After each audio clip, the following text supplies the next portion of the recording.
The removal of Confederate statues has been grabbing headlines across the nation. Olivia LEVADA tells us how some are hoping a Confederate monument in Belton will be next, while others hope the opposite.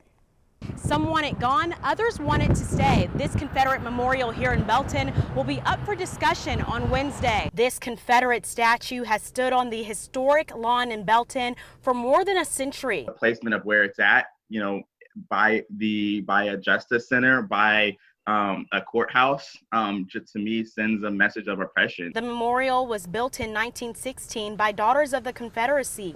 Several times protesters have called for its removal, but the county never acted. The issue is of interest. There's no doubt about that. We've received emails and phone calls and visits from interested individuals.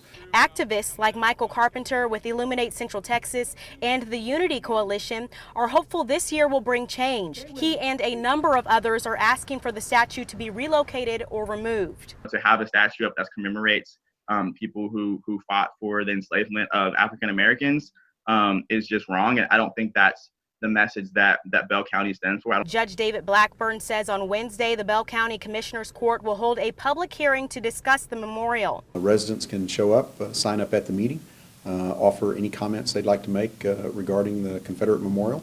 Some want the statue to stay. During a social justice protest just weeks ago, dozens of counter-protesters took a stand to protect the Confederate monument.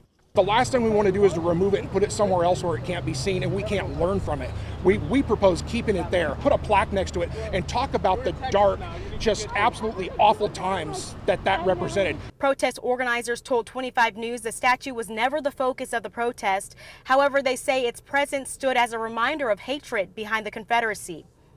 This conversation has been going on for way too long. If they would read about the Confederate history, they will see that the Confederates lost the war. The public meeting will begin tomorrow at 1:30 p.m. at the Bell County Expo Center. Reporting in Belton, Olivia LEVADA, 25 News. Olivia, thank you. Social distancing and mask wearing will be enforced at that hearing.